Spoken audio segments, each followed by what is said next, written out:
Hi, everyone. My name's Gia Peppers, and I am so excited to be here. This is my first Canva Create. Is this y'all's first Canva Create? Are you all having a good time? I love that. Wait, anybody second time at Canva Create? Oh, wow. Okay, you guys are OGs. Thank you for welcoming the newbies. We're so excited. And I'm really excited about this next conversation. It is called The New Arena, How Creatives Are Redefining Sports Culture. This woman that I'm about to bring on the stage is a genius, an icon, a legend in the making, and she's also my friend, and I'm so excited to tell you more about Domo Wells. Make some noise for Domo Wells. Domo Wells is a cultural curator, designer, and DJ. Here she is, y'all! Whose work bridges music, fashion, and sport as the founder, creative director, and lead designer of Dead Dirt. She reimagines sportswear as a vehicle for storytelling on the Black American experience, but most importantly, she's just dope on all things. Please help me welcome the one and only Domo Wells. All right, all right. Hi, sister. Hi. How you doing? I'm good. Welcome, we did it, Joe. Oh my God. Now, everyone, this, first of all, the video that just played is just like a portion of the work you do, but how does it feel to be you right now? Like, Domo Wells, you have done a lot, sis. I mean, it's just my work. So it doesn't feel as big to me as it does just necessary. Yes. So it's good. It's good. It's really good. Yeah. Dead Dirt, you are the founder, creative director, designer. Take us through what Dead Dirt means. What is the mission of this new space that you've created, and how did it come to life? You know, when I started Dead Dirt, it was meant to just be a container for my ideas. It wasn't necessarily meant to be a brand. Yeah. But at the time, I was moving from a career in music where I had been for 10 years. I've been a DJ for 10 years, and then I spent the last piece of my career working for a streaming platform. And I think in that last bit, I understood that there was more I wanted to do, and however I fused music and fashion, that's what I was initially going for. Yeah. I think once I realized I wasn't gonna do that in the position I was in that corporate gig, I was like, oh, I'm gonna have to figure out how to merge fashion with all of the things that I love to do. Mm-hmm. Because ultimately, this is like culture work just in the realm of fashion, and that's been my work for the span of 10 years too. So it doesn't feel like a pivot more than it just feels like a build on top of things that I've been doing all throughout my work. Damn, I feel like I forgot your question. No, that was right. That's Okay. that's how it, or well, I guess you could let me know, like, what year, how many years has it been? And then you just launched a studio space in LA. Take me through what, like, the impetus of it, and then now where it is right now. So we're 3 years in. Thank you. Yes, 3 years, that's major. We're 3 years in. She was like, yeah. Yeah. You know, we still here, girl. Yes. But again, I wasn't planning to start a brand. It just shaped itself that way. I wanted to just design and be in fashion. When this originated, it wasn't like we were targeting sports.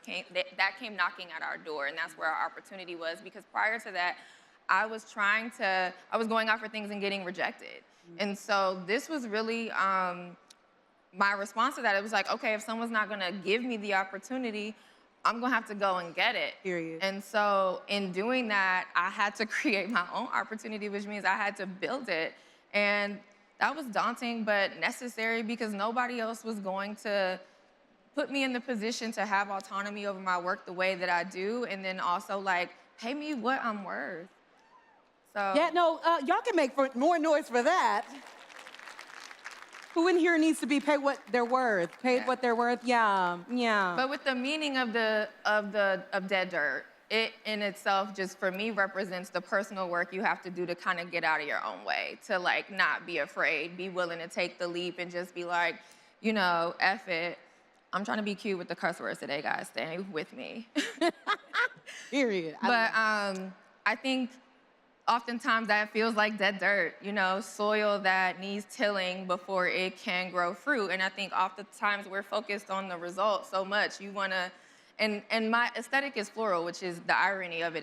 That's on purpose. But we're sometimes so focused on that, like how you get to the bloom, but it's the process. And so I think Dead Dirt embodied that for me, pretty on the nose.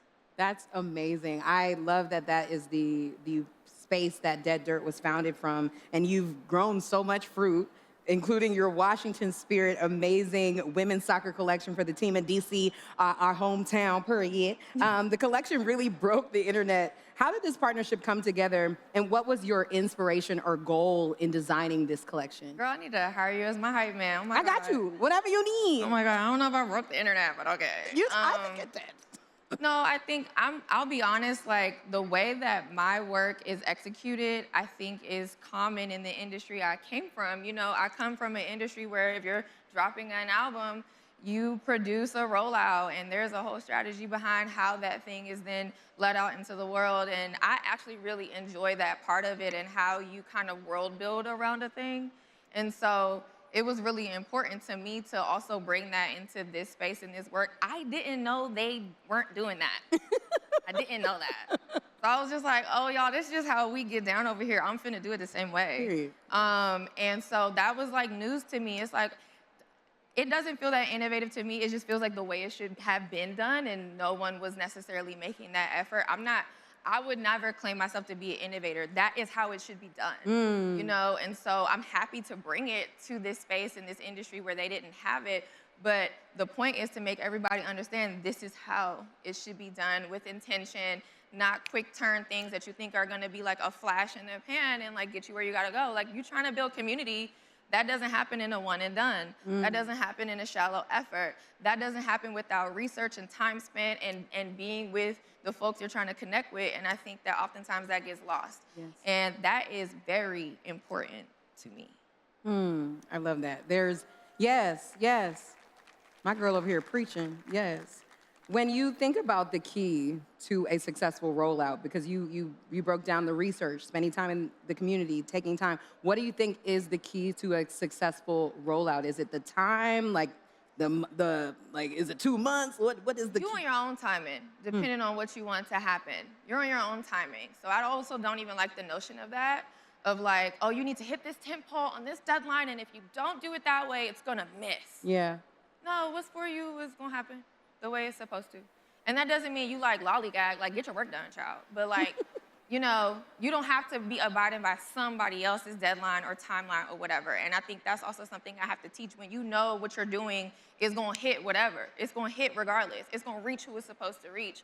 So we don't need to rush, and we don't need to feel like we're missing something. There's no such thing. There's no such thing. I could drop the cherry blossoms in November. It would still hit for something. It really would. Yeah, it doesn't matter if we did it during the time or not. And so it's like, you should, you know, but maybe that's also what's expected. That's boring. So boring. So boring. Exactly. Now, you're a woman that's dominating in a space that's traditionally male, and you've been featured all over the place for your genius, all of these different spaces that make some noise for my girl in the features. Yeah. What does it feel like to be you in this moment, and what has been like your biggest pinch me moment right now? Has there been a moment where someone reached out and was like, I need to rock that? Or like, what has been the biggest pinch me moment thus far? We got hit to do a Vogue thing, and I was like, this is a scam, Christina. Like, I was like, girl, we gotta go research the person's name who's emailing us before we respond. So we're like, girl, this is a scam. Vogue reached out. Yeah, look, you're not No. wrong. I would be scared. Yeah, that was a pinch me. Yeah. No, a feature in the Vogue magazine is a pinch me moment. So and it came out so well. If y'all need to check it out, go do Domo Wells' Instagram. It's really an amazing story. You've also changed the story for women's sports. What do you hope your story and legacy will be when you look back on it all? I wouldn't say I changed it. I think I'm adding to it. These women have been doing this work long before I got here. Girl, I just got here. You know, and I do what I do very well, but I think the foundation that was built before I got there was already amazing. It just needed to bring in people from different places and different perspectives in order to interpret their stories. And so I'm happy to add value to that. That's all I ever wanted to do in the beginning. That was the sole intention. I think that's what invigorated me to want to do more, because it's like, oh, y'all need your story told. Bet. I love to do that. Yeah. So I think the combination of I love to design and I want to make cool clothes and having a good reason, that marriage was perfect for me. So I just leaned in. Yes. Let's talk a little bit about women's sports, because it's gone from a space where it didn't get as much support as it needed, and now it feels like it's everywhere. People are finally understanding just how amazing women's sports is. What do you feel about women's sports and the ways that now it's getting the shine it always deserved? I mean, y'all late. It's about time. Period. But like, yeah, it's a great thing to witness, because these women work very hard. It is insane that, a men's team that never has won a World Cup is getting more celebrated than the women's team that has won like 5 or 6 of them. That's crazy. The whole audience, everyone, I just want everyone at home crazy. to know the whole audience is clocking Crazy. it right now. It's crazy. Thank you. Crazy. So I think once I even started to learn that, it pissed me off, which is like, I'm an Aries child. That ain't nothing but fuel. And so I was like, oh, all right, bet. We finna tear it up. Like, oh, this is gonna be so much fun. We about to do it so much better than them. And you really did. You truly did. I think, seeing everything advancing, we went from never having these games shown on mainstream media. They were fighting hard to just get like sponsors that we see, pay for everything for all of these men's teams. They were fighting for that. These girls were barely making, a fraction of what the men do. So I think to see all this investment, to see all the coverage, to see all the new energy added, the new fandom, Yes. Being able to fill a 60,000 person stadium in Denver, Yes. a couple games ago, Yes. like that's crazy. These girls were playing in practice facilities, getting a fraction of the attention that they deserve because they just weren't getting the coverage. And so now that it's here, it's like, all right, run it up. Yes. Run it up the right way. Yeah, I agree. I love watching new fans, and I love watching the conversations around what women bring to sport that is very different than men. I mean, our bodies do so much, and now... Girl, And like now we are different on a period. Sorry, Yes. not sorry. Period. God. But like, even Michelle Kang of Spirit was huge on this. Yes. 'Cause she worked with her athletics team to have a better understanding of how these athletes perform differently Yes. when they're on their cycle. And so Wow. it's like, that's important. You can't just take what the men do and how they train and just copy and paste it to women, because we are different. Very much so. A little bit more complicated of a creature. So I think that's important. Did I answer your question? You did. Okay. I love, because I was saying women's sports, in the same way that you just said it. It just can't be treated as the same thing. It's a totally different identity. It's a totally different experience and process. And I love now that we get this fashion storytelling where the merch used to be kind of cookie cutter in the same Yeah. way. What was when you went to design that first collection, were there certain words or themes that you were thinking about when you were putting it together? Words or themes? I think the theme is always just having a true understanding of a regional culture. I think when you zoom out and look at sports, these are just a bunch of little companies, that work under an umbrella, oftentimes not run by people who are from there. But it's so interesting about that because regionality is so significant and important in sports. And so oftentimes that's not being, considered at the front of the business or from the top down. Yes. There's not necessarily like a person who they even will prioritize incorporating who has an understanding of the regional culture so that you can do it authentically. So I think when I came and when Washington Spirit approached me, I really, I didn't take for granted the opportunity to try to like share my perspective of my city and hope that others feel united in that or feel connected to that, seen in that, however. And so I feel that way about every team. Every team should have that. And so that's ultimately what even like led us, and I'm sure yours are probably about to get there, but to working with the entire league. Yes. So that needs to happen for all of them, not just the one. I love that. I love that. Yes, let's go to working with the entire league, because now you have 16 sports clubs that you work with? Do that again. 16? I'm just, because the one to see, yes. And I'm not talking about 16 donuts, y'all. I'm talking about 16 soccer clubs that you now design for.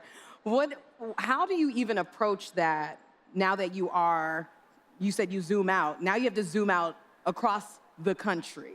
How are you approaching that per franchise, macro, micro level? You know, it's not easy. Yeah.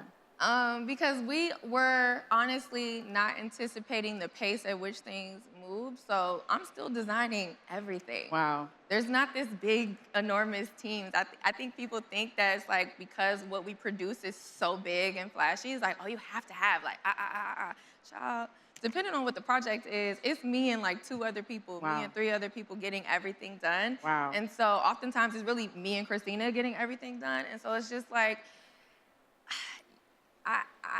I don't rush because I need to have a true understanding. And so even with the capsule that we put out, you know, I worked to position it so that it felt inclusive of everyone, from like a kind of soccer, rugby style shirt that was like calling on early 90s nostalgia a lot while modernizing that aesthetic. Yeah. And so, you know, everyone can relate to that, but future capsules will be much more pointed. Okay. And when the teams onboard us, because we're actually like under retainer with Washington Spirit, so they get a larger amount of storytelling because that's what they've, you know, contracted us to do. And so the rest of the teams have the opportunity to do the same. And so when we're in position to, we will lean in with the research and calling on the right individuals who can inform what these deliveries should look like, because they're important. You know, they should be helping build heritage, and you don't do that with shallow effort. So I take my time. We're not rushing. People keep asking us, when is the next one? When is the next one? When I finish it. When I'm done. That's when it is. I like that. Yes, yes, so, you can clap it up for that. Yes. Yeah. But as we grow, you know, that pace will turn over much faster. But right now, I'm not compromising the integrity of the work. I love that. How many creatives in here are like the one team, the one person behind your whole team? You. So y'all get it. Y'all understand it. What is your process like for when you start designing, or what's a day-to-day for you right now? Because you do a lot. Girl. Like, what's a normal day for Domo Wells right now? Depends on the day. I don't know. Right. Like, maybe during your design staging, what does that look like? You know, I'm not gonna pretend like I have this really cookie cutter process of how I approach design. I have ADHD real bad. So, you know, I have to like, sometimes if I get fixated on a thing, I have to follow that energy. And if I find a flow state, I follow that energy and just kind of see where it takes me. I prioritize research 100%. So I do always spend time doing that when I'm picking up a new project. If it's a new team in a new city that I need to get more familiar with, more than like the stereotypical things that we do know already. And so it's like, okay, what does it look like to dig deep? What do the subcultures look like in that city? What's the nuance? What's the thing that's not getting told? What's the thing that's getting overtold? What's the boring thing that people are tired of, and what do they want to see more of, and how do we bring that all together? It's a lot. I love that. It's like 10 people running around in here having like different conversations. It's one of you, but 10 people doing the things. Yeah. And y'all all gonna make it work. Yeah. And so I think I try to flow through it naturally. It doesn't always start at the same point. You know, sometimes I'm working backwards from an idea. You know, it really depends on the project. Yeah, yeah. Speaking of projects, how do you ensure that your creative vision is protected from idea to product? What advice would you give to any creative leaders on that clear keys communication process so you can make sure that when you collab, it's still your vision? You mean that in relationship to your client, whoever they may be? Yes. You have to just be willing to fight for it. That's one, and say no. And if something doesn't work and it doesn't align, then maybe you should not do it, because you oftentimes will find yourself having regret it. And I'm sure y'all have experienced that, yes? Yes, took on a project, you knew it was some bullshit, you did it anyway for whatever reason. And then, you know, on the back of it, he was like, yeah, I could have skipped that. Yeah. I could have not did that. It wasn't worth it. You have to really listen to yourself, because you knew already. So you can't really be mad at nobody else but yourself. But wow. I think it's that discernment. I think that comes with time also, and where you are in your career and what you need. You need to get your rent paid. Just child, do what you gotta do. Yeah. Do what you gotta do. Because we know that phase. You gotta get to the next part. That's fine. But if you're at the point where you can start saying no, say no. Say no. Listen to your gut. Oftentimes it's not worth it. The thing that, is meant to take that time up is still there because you probably had something else you're supposed to be working on anyway. Some personal project that was gonna lead to the bigger thing that you really wanna do. So I encourage people to put out work independently first. Put your work out. Put your stuff out. Who holding something right now? Who holding something right now? You put your hand up. Don't be shy. Holding something right now, yeah. Holding something right now that you trying to figure out how to put out. You juggling your other stuff, schoolwork, whatever, your responsibilities maybe. And you haven't got it out. And you might be being precious about it. Maybe it's not time yet. I don't know. But I just encourage you to put your things out. Because oftentimes when you put something out and it's just you, then you attract more of people who want just you. Versus like so much of the collaborative stuff, whatever. I started just me. Yes, you did. And now I get to go in and kind of dictate the conversation. When I came into Washington Spirit, they were originally offering me a one-off, which is what a lot of teams do. That's common. But I also knew that's not what they needed, which is just a special skill that I have. I can read it real quick. While you're at my doorstep, I already know. Before you open your mouth half of the time. I can go click through a couple things like, oh, I know why you're here, before we get on a call. And so that understanding is important. And then the understanding of what I need from that project as well is important. This is your shit. It's your work. Sorry. Do it. No. Sorry, I'm trying. No, I love your passion because it's like, you're like, you said I could be your hype woman, but you were talking to me right now because I'm holding stuff and I'm like, okay, she right. Just do it. It's gonna attract more of the things that you ultimately really wanna do versus the stuff that you can do. Yeah. You can do that. You already get paid to do that, you're bored, you're tired, need to do something else. Or it's just not in your vision. It's not in your vision because you need to make it for these people. You gotta collaborate, however it is, or whatever the circumstance is. Yes. So you have to prioritize just putting your things out exactly the way you want them with no compromise, however you can. Doesn't matter how much money you have. I don't care about the research. I was making this stuff in my living room. Period. I was making stuff in my living room. It was real ghetto. And now, It was designing for 16 clubs. Yeah. So it works out if you just bet on yourself. I love that. I really love that. Okay, so a lot of people are in the midst of pivots, and you kind of spoke to this a little bit. But before you had all this amazing success, even as the living room designer you were at the time, you pivoted from even having a government job, being a corporate girly, really redefining yourself before building a creative empire. So what do you think was the key to redefining yourself and even giving yourself permission to take up space in a whole different way? Ooh, you trying to get in my feelings. A lot of things happen that, encourage that initial leap of faith. And they felt bad at the time. They felt real bad. I had a real bad breakup. I had a real bad family event happen. And then I was working for the U.S. Department of Energy under the Obama administration when they changed over to Trump. So I was there for the change. And that was crazy to be in the building for, y'all. It was a little stressful. I can imagine. It was a little stressful. Yeah. And so I was just like, oh yeah, I don't want to do this anymore if I wasn't working for that administration. That's when I realized I wasn't really passionate about that stuff. And so I was just like, oh, okay, let's bounce. I think I felt like I had nothing to lose. And it does suck that it takes this kind of series of events to kind of push you over the edge to feel like that. But that's what it looked like for me. So I think in turn, I could say to people, if you feel like you're going through like a weird or difficult thing, it could be just, the universe moving some things out the way so that you can actually get where you're supposed to go because you're not supposed to be there anymore. And maybe you don't know that it's time to go. So you needed these series of events to happen so that you get pushed off the edge and just jump because you don't know if you can fly till you jump. You gotta do it. So it's hard. It is very hard. I was very anxious, nervous, insecure. Didn't have a lot of money when I first did it. And, I just was like, forget it. Nothing worse could happen. That's how I felt. And so I was just like, we might as well find out. You might as well. Yeah. That's a good point. Is anyone in here in the midst of a pivot or change? Yes? Anybody up there? Yes, yes, yes. Yeah, I agree with you. There is... I like the aggressiveness of that. Yeah.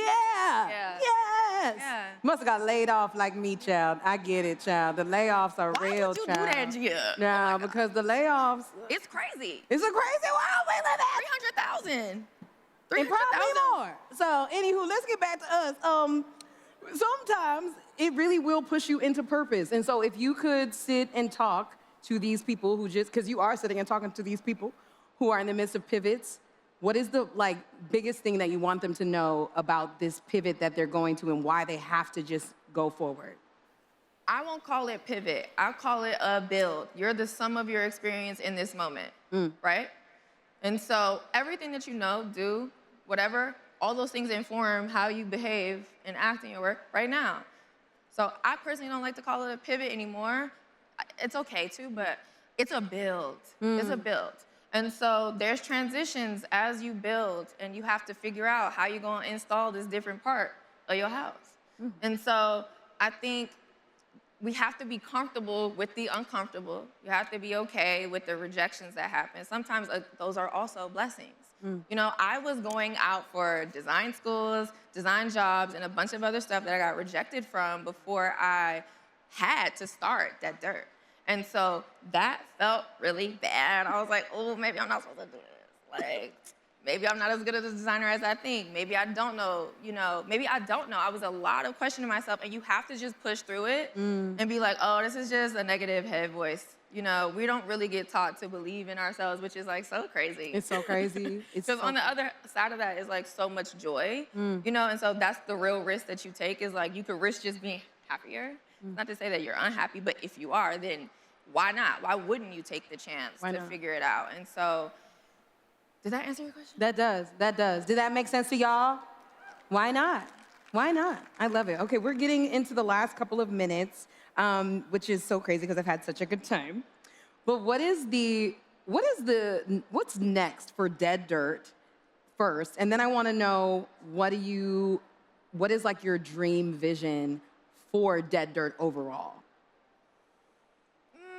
I'm gonna be honest. What's next? I mean, we have a bunch of things that are in the queue. I don't really know what I'm okay to say right now. So management says I can't say. You can't say anything? No. Nothing. Got it. So Wow. just stay tuned. It was like so quick too. Because I was about Stay tuned. Stay to tuned. ask her.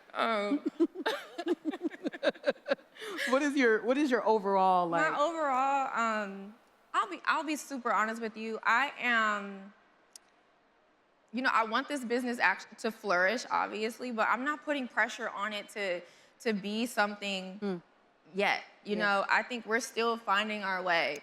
And it's as much as like what we deliver are amazing executions, we're still a growing girl. So I don't have this like grandiose like response to that more than like we're just gonna keep trucking and doing our work and having fun as we go, because that's kind of the whole point. It's supposed to also make you feel good, return energy back to you so that you can continue. And so I think as long as that's happening, like we finna stick around. The moment it's not, probably you won't see me more. but that's it. Period. And when you think of, because Dead Dirt is a product of Domo Wells, but for Domo Wells, what is next for you overall? What are you excited about in this time of being a creative icon? Oh, that is like an overuse of that word. I think you're iconic. Just a girl, Gia. Just a girl trying to make cool clothes. That's it. Period. I just want to continue to do that. I'm trying to be like an old, like baddie designer girl. Like I'm 70 with gray hair and I'm still kicking. Like, yeah, you got to see me about that because I'm the OG. That's what I want. Yeah, we gotta go holler at Domo because that's the one. Yeah, we gotta check in. Exactly. I didn't mean to say it like that. You said it exactly as you should. I didn't mean to say it like that. Well, this has been such an amazing, amazing conversation. I am so proud of you, Fran. There's nothing you can't do, and I'm excited to see all the things that you continue to do. Thank you. So congratulations on everything. Y'all make some noise for Thank you. Domo Wells, and please be sure to support Dead Dirt and Domo and all that she does. Thank you all for being here.